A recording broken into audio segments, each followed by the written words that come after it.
Ideias feitas.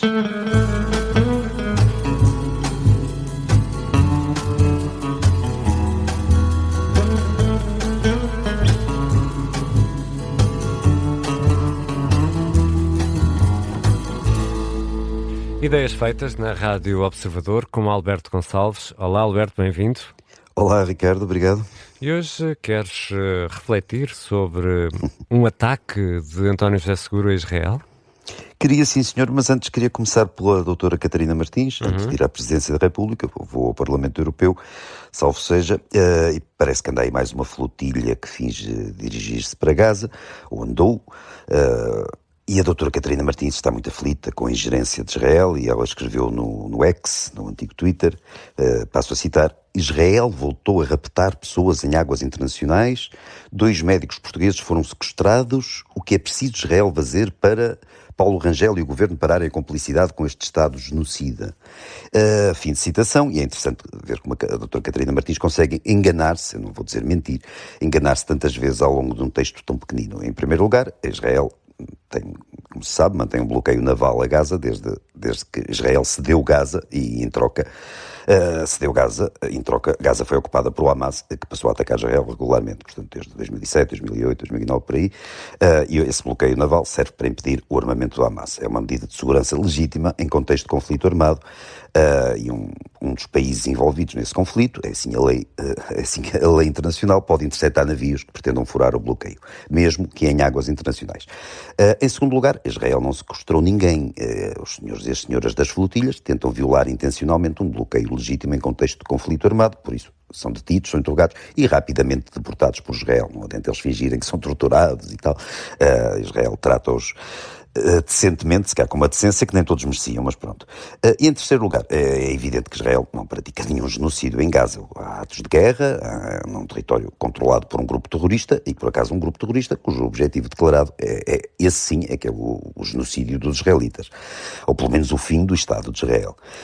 Mas não vale a pena perder muito mais tempo com a doutora Catarina Martins. A sua credibilidade é mais ou menos similar ou até inferior àquelas testemunhas de extraterrestres e coisas assim.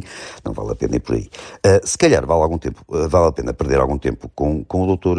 António José Seguro, que curiosamente foi há tempos eleito Presidente da República e que algumas pessoas sérias na altura apoiaram e levaram a sério.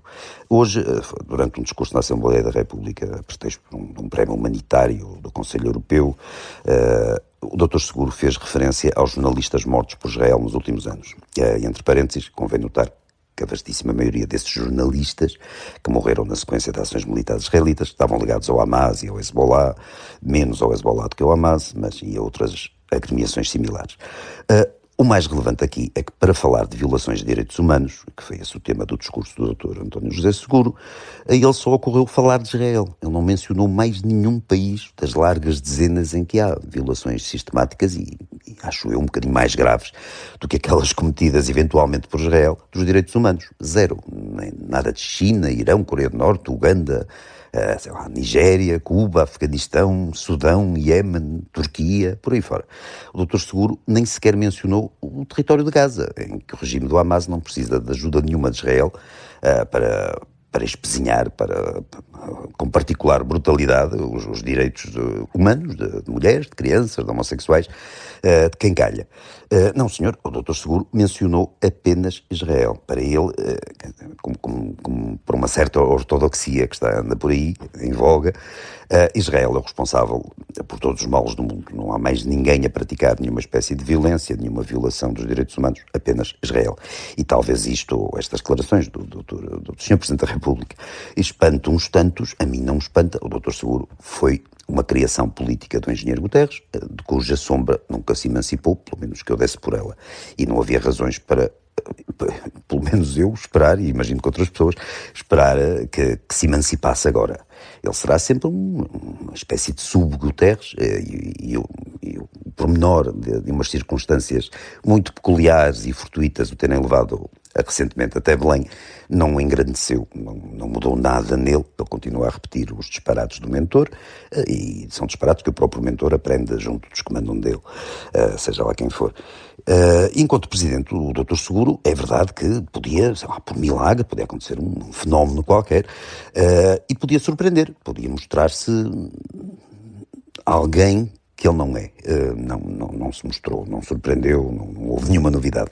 O Dr. Seguro confirmou, e pela enésima vez, que é uma irrelevância, é uma reconfirmada irrelevância. Felizmente, não sei se para ele, mas pelo menos para nós, é uma irrelevância completamente inofensiva. O Dr. Seguro realmente não é uma ameaça, é apenas uma pessoa que diz umas coisas porque houve outros dizerem essas coisas e acha que fica bem repeti-las. Mas pronto, não é mais do que isso, e portanto, daí não virá mal ao mundo. Obrigado, Alberto, e até amanhã. Até amanhã, Ricardo.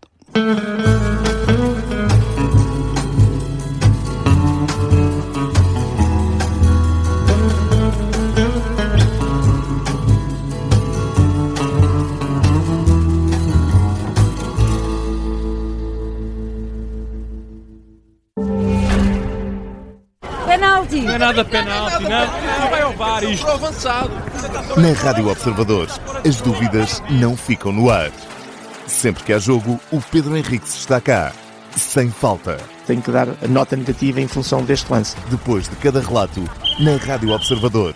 E sempre em podcast. Eu, depois de ver as repetições, não consigo dizer que não há penalti. Isto é, há penalti. Este programa tem o apoio de BetClick. Começa mais uma jornada da Liga Portugal Betclic. Aqui não há meio termo. As equipas não jogam bem nem mal. Antes, pelo contrário, são remates rasteiros a meia altura, por cima da barra. Estádios bonitos, modernos, arejados. Fica na retina um cheiro de bom futebol. Liga Portugal Betclic. Em nome do futebol. Curiosamente, o podcast em parceria com a Fundação GIM, que junta figuras públicas a cientistas de renome. E quem faz as perguntas pode surpreender. Quarta-feira, a partir das 14h, na Rádio Observador, nas plataformas de podcast e em observador.pt.